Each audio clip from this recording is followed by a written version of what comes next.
اس کے پاس جائیں گے تو پیسہ لے کے فیصلہ اس کو دے دے گا. وہ میرے کہتا نہیں تمہارے نبی محمد کے پاس چلیں گے فیصلہ کروانے. اسے خوب معلوم تھا کہ نبی کبھی غلط فیصلہ نہیں کرتے. قرآن کہتا یعرفونہ کما یعرفون ابناءہم. یہ یہودی ہے پیارے حبیب تم کو ایسے پہچانتے ہیں جیسے اپنے بیٹوں کو پہچانتے ہیں. سارے یہودی جانتے تھے کہ نبی یہی ہے. سارے یہودی جانتے تھے کہ یہ نبی یہ برحق ہے. سمجھے کہ نہیں؟ ہاں. دو یہودی آئے بولے ایک دو یہودی کہتا دوسرے سے اذهب بنا الی هذا النبی چلو ہم دونوں مل کر اس نبی کے پاس جاتے ہیں. دوسرا یہودی کہتا لا تقل له نبی لئن يسمع اگر وہ لئن سمع اگر وہ سن لیا يكون له اذنان نبی مت کہو ان کو اگر وہ سن لیں گے دو کان ہو جائیں گے یعنی خوش ہو جائیں گے کہ یہودی ہم کو نبی مانتے ہیں. دونوں آئے نبی کی بارگاہ میں کچھ سوالات کیا نبی نے جواب دیا. دونوں کھڑے ہوئے اور میرے نبی کے ہاتھ چوما اور پیر چوما اور کہنے لگے ہمیں معلوم ہے کہ آپ سچے نبی ہیں. کیا بولے؟ میرے نبی نے فرمایا جب تم جانتے ہو کہ میں سچا نبی ہوں تو کلمہ کیوں نہیں پڑھتے؟ کہا دو ڈر ہے, دو وجہ. ایک وجہ تو یہ ہے کہ ہم یہ چاہتے تھے کہ نبی ہمارے خاندان میں آئے. آپ ہماری خاندان سے ہٹ کر دوسرے خاندان میں آ گئے تو اگر آپ کو نبی مان لیں تو ہماری سرداری چلی جائے گی. دوسری وجہ یہ ہے کہ اگر ہم کلمہ پڑھ لیں گے تو یہودی ہمیں مار ڈالیں گے. مگر ان دونوں نے نبی کا ہاتھ چوما, ان دونوں نے نبی کا پیر چوما. پتا چلا کہ نبی کا ہاتھ چومنا اور پیر چومنا یہ شرک نہیں ہے. ابے ٹونڈے بولتے نہیں یہودی تھے نا. ہم نے کہا بے چوما کس کا تھا؟ چوما کس کا تھا؟ چومنے والے کو مت دیکھ, جس کا چوما گیا تھا اس کو دیکھ. اگر چومنا ناجائز ہوتا تو چمواتا نہیں. سمجھے کہ نہیں؟ بہرحال چلو نبی کے پاس فیصلہ کروانے جائیں گے. دونوں آ گئے پیارے آقا کی بارگاہ میں حاضر ہوئے. مقدمہ پیش کیا. میرے نبی نے دونوں کی سنی. حق پر یہودی تھا. میرے نبی نے یہودی کے حق میں فیصلہ کر دیا. بولو چلو فیصلہ ہو گیا. وہاں سے ہٹے. یہ منافق مسلمان کہتا نہیں ہم اس فیصلے کو نہیں مانیں گے معاذ اللہ. چلو عمر کے پاس فیصلہ سنا لیتے ہیں. دونوں پہنچے عمر کے پاس. حضرت عمر گھر کے اندر آیا, دروازہ کھٹکھٹایا, باہر آئے. بولو معاملہ کیا ہے؟ کہا ہمارا ایک جھگڑا ہے فیصلہ کر دیجئے. میرے نبی نے کہا مقدمہ سناؤ. دونوں نے مقدمہ سنایا. حضرت عمر جب فیصلہ سنانے لگے تو یہودی چالاک تھا. اس نے کہا سنو, فیصلہ دینے سے پہلے سن لو, اس مقدمے کا فیصلہ تمہارے نبی سیدنا محمد کر چکے ہیں صلی اللہ علیہ وسلم. حضرت عمر نے پوچھا بالکل بات سچی ہے کیا؟ یہ کلمہ پڑھنے والا منافق کہتا ہاں بالکل نبی نے فیصلہ کر دیا. یہودی کہتا مگر یہ ساتھی آپ کا مسلمان نبی کا فیصلہ نہیں مان رہا ہے. حضرت عمر فرماتے ہیں مکانکما یہیں ٹھہرو, یہیں ٹھہرو, ابھی فیصلہ کرتا ہوں. مکانکما اپنی جگہ ٹھہرے رہو. اندر گئے, تلوار ٹنگی تھی لے کر کے آئے اور ایک بار مارا, گردن کاٹ کر الگ کر دی. مکہ میں مدینہ میں ہنگامہ. عمر نے مسلمان کو مار دیا, عمر نے مسلمان کو مار دیا. حضرت عمر نے فرمایا جو نبی کا فیصلہ نہ مانے وہ مسلمان نہیں. جو نبی کا فیصلہ نہ مانے وہ مسلمان نہیں. میرے نبی کو خبر پہنچی کہ عمر نے بغیر دلیل و حجت کے ایک مسلمان کو مار دیا. میرے آقا فرماتے ہیں میں یہ مانتا ہی نہیں کیونکہ عمر کسی مسلمان کو نہیں مار سکتا. اتنے میں جبریل آئے فلا وربک لا یؤمنون حتی یحکموک فیما شجر بینہم. قرآن کی آیت اتر گئی کہ اللہ کی قسم جو نبی کو اپنے فیصلے میں فیصل نہ مانے وہ ہرگز مومن ہو ہی نہیں سکتا. بات میں آ گئی کہ نہیں؟ اب پیسے بہت زیادہ ہیں لیکن چلو گفتگو آگے بڑھاؤں. یہ عمر ہیں جن کی شان یہ ہے. مگر عمر جہاں اتنی شان والا تھا وہیں خدا سے بے حد ڈرتا تھا. راتوں کو آپ بازاروں میں گشت کرتے تھے, لوگوں کے حالات کا پتہ لگاتے تھے.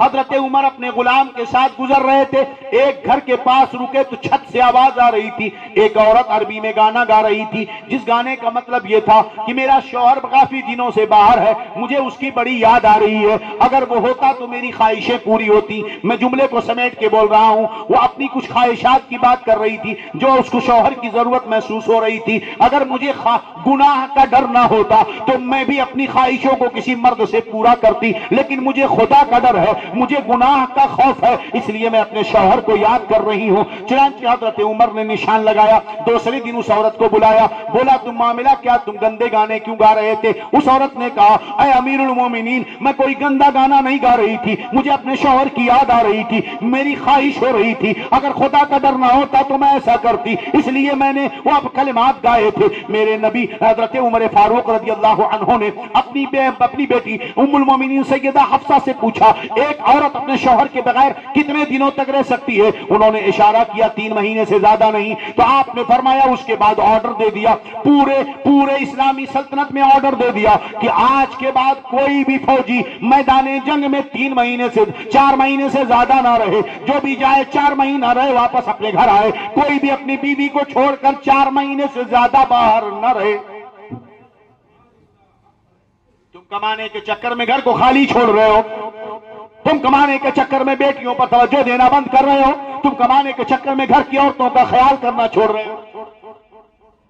حضرت عمر نے یہ قانون بنایا۔ اسی طرح حضرت عمر فاروق رضی اللہ تعالیٰ عنہ کی ذات کا یہ عالم تھا۔ ایک رات آپ گھر کا چکر لگا رہے تھے، ایک گھر کے پاس پہنچے، اندر سے آواز آ رہی ہے، چھن چھن کی آواز آ رہی ہے، بچے رو رہے ہیں۔ کوئی عورت کہہ رہی ہے بچے رو مت کھانا تیار ہو رہا ہے، رو مت کھانا تیار ہو رہا ہے۔ حضرت عمر نے دیکھا دروازہ کھلا تھا، آواز دی، اندر گئے، پوچھا کیا بات ہے؟ کہنے لگی تم کو کیا مطلب ہے؟ کہا نہیں بتا دو ہانڈی میں کیا بن رہا ہے، دروازہ ڈھکن بند ہے۔ انہوں نے کہا چھوڑو ہماری حالت پر چھوڑ دو، تم ہم سے کیوں پوچھ رہے ہو؟ کہا کم سے کم بہن بتا تو دے۔ کہا کیا بتاؤں، میری غریبی پہ رونے آئے ہو؟ کہا نہیں۔ کہا معاملہ کیا ہے؟ ڈھکن کھولا تو دیکھا اس کے اندر پانی ہے۔ کہا یہ کیا کر رہی ہو؟ کہا بچے بھوک سے مر رہے ہیں، کئی دنوں سے کھانا نہیں ہے، پانی گرم کر رہی ہوں، بچوں کو تسلی دے رہی ہوں۔ تسلی دیتے دیتے بچے یہ سوچ کر کہ کھانا بن رہا ہے سو جائیں گے۔ حضرت عمر کی آنکھوں میں آنسو آ گئے۔ وہ بھی ایک عورت تھی، چاہتی تو سود پہ پیسے لے لیتی، چاہتی تو بڈی پہ پیسے اٹھا لیتی، چاہتی تو اپنی عزت کو بیچ دیتی، کسی مرد کو لبھا کر پیسے اکٹھا کر لیتی، مگر قربان جاؤ کتنی پاکیزہ خواتین تھی وہ، کتنی پاکیزہ خواتین تھی وہ۔ گرباج بھی ہو براہیم سا ایماں پیدا، آگ کر سکتی انداز گلستہ پیدا۔ ایسی سلطنت کی عمر کی کہ 90 لاکھ مربع میل پر حضرت عمر کی حکومت تھی۔ سمجھے؟ حضرت عمر فاروق رضی اللہ تعالیٰ عنہ نے کہا بہن ٹھہرو، مجھے اپنا بھائی سمجھ لو، تم ٹھہرو میں کچھ کرتا ہوں۔ اپنے غلام اسلم کو لیا، بھاگے گئے بیت المال میں، آپ نے گھی کا ایک ڈبہ اٹھایا، کھجور کا ایک ڈبہ اٹھایا، آٹے کی بوری لی اور کہنے لگے اپنے غلام سے اے غلام یہ آٹے کی بوریاں میرے پیٹھ پہ لاد۔ غلام کہنے لگا حضرت آپ کیوں پیٹھ پہ لادو گے، میرے پیٹھ پر لاد دو، آپ آقا ہو میں غلام ہوں، آپ امیر المومنین ہو میں تو آپ کا خادم ہوں۔ آپ نے جلال میں فرمایا اے میرے خادم اگر قیامت کے دن میرے پیٹھ کا بوجھ اٹھائے گا تو آج بھی اٹھا لے۔ آخر مجبور ہو کر اس نے پیٹھ پر بورا حضرت عمر کے لاد دیا۔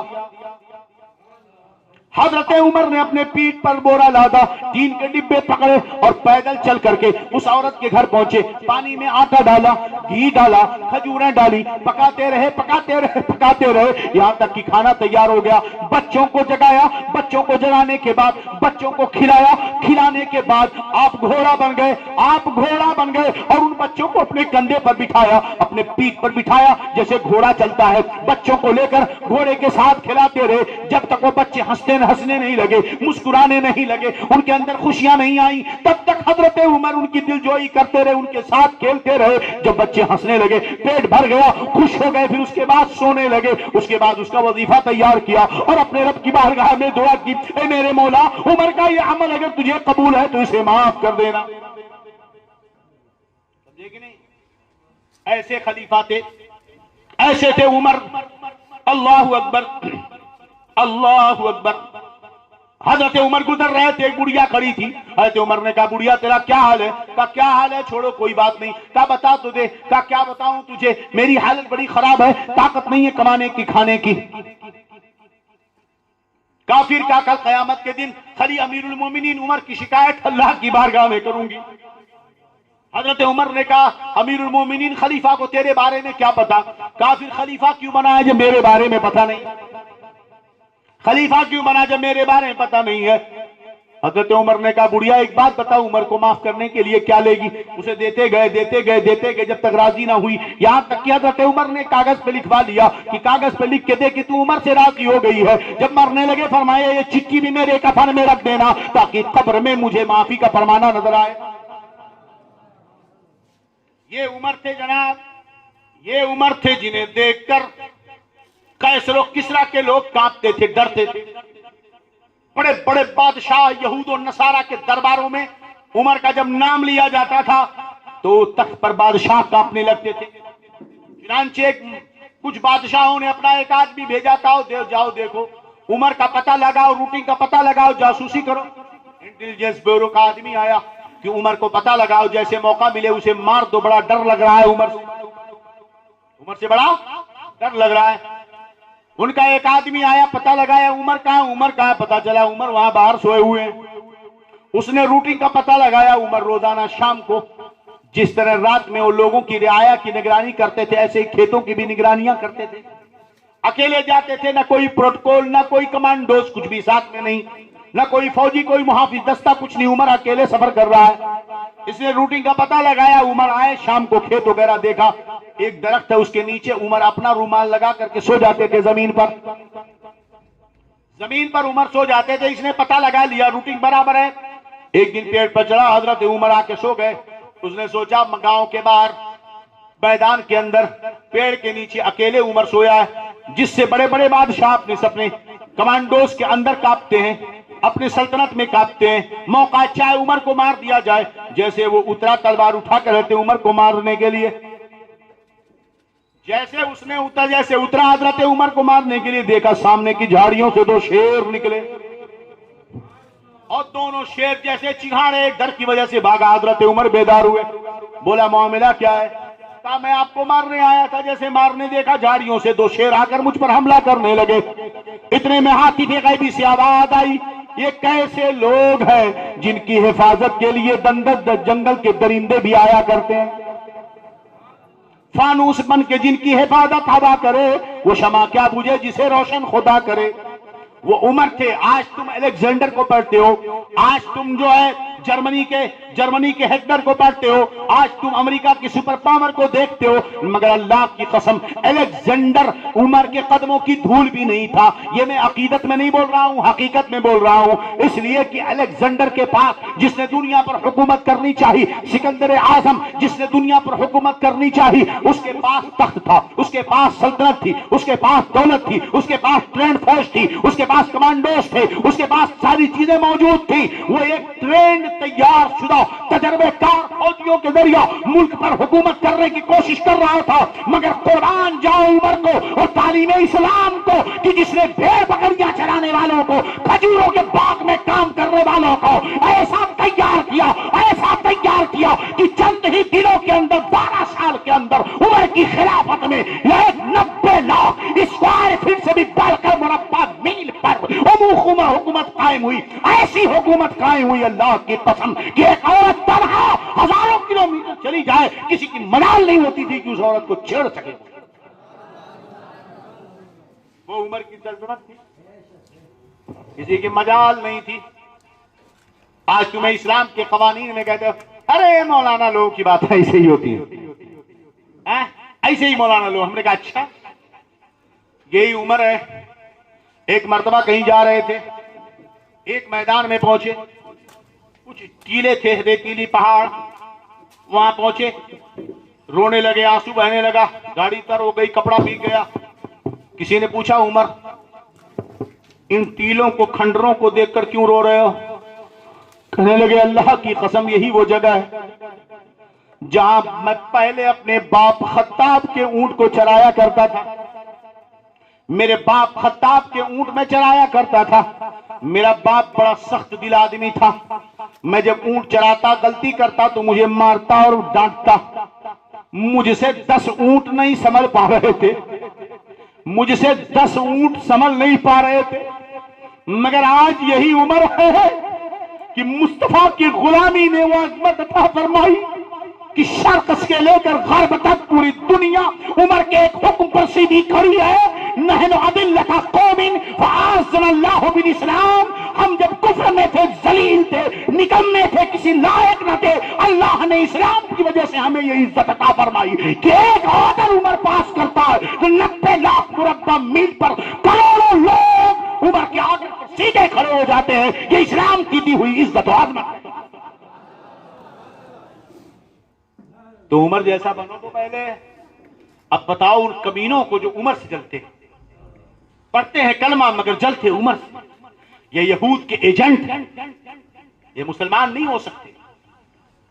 سیدنا عمر فاروق رضی اللہ عنہ نے 12 سال خلافت کے امور انجام دیے، بڑا ہی شاندار بنا، ہر طرف امن، ہر طرف امان، اسلام کا غلبہ، اسلامی شان، قوانین اور اصول اتنے مضبوط۔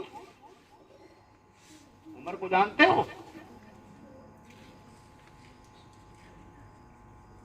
حضرت عمر نے ایک صاحب کو ایک اسٹیٹ کا مکھ منتری بنایا،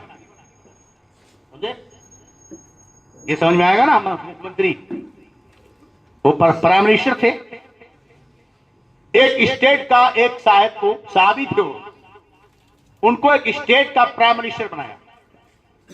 حضرت عمر کا آرڈر یہ تھا کہ کوئی بھی آدمی ریشم کے کپڑے نہیں پہنے گا، جو حاکم ہے ریشم کے کپڑے، مکھ منتری کو ریشم کے کپڑے پہننے کی اجازت، نمبر 1۔ نمبر 2، ترکی گھوڑے پہ نہیں بیٹھے گا۔ نمبر 3، دربان میں چوکیدار گارڈ نہیں رکھے گا، ملنے کے لیے پرمیشن کی ضرورت نہیں، کوئی بھی ملنا چاہے بلا ٹوک ملے اس سے۔ خبردار دروازے پر واچ مین نہیں رکھنا کہ حضرت آرام کر رہے ہیں پرمیشن لے کر آؤ، وزٹنگ کارڈ دکھاؤ، نہیں۔ ایک نام اس وقت ذہن میں نہیں آ رہا ہے، ان کو آپ نے ایک اسٹیٹ کا یا ایک ایریے کا بنایا، ان کے بارے میں میسج ملا کہ وہ گھوڑا رکھتے ہیں، دربان لگا رکھا ہے۔ حضرت عمر نے فرمایا جاؤ فوراً پکڑ کے لاؤ اسے، پکڑ کے لایا گیا۔ بولے تم کو معلوم نہیں میرا آرڈر؟ میرا آرڈر معلوم نہیں؟ دربان نہیں لگانا، گھوڑے نہیں رکھنا، تم رسول اللہ کی امت کے ساتھ تکبر کر رہے ہو، فرعونیوں جیسا کام کرتے ہو۔ سارے لباس لے لیے، اتھارٹی چھین لی، کالا کمبل منگایا، 100-150 بکریاں لی، کا کمبل اوڑو، بکریاں پکڑو، تم لوگوں پر حکومت کرنے کے لائق نہیں ہو، جاؤ بکریاں چراؤ، جاؤ کیا کرو۔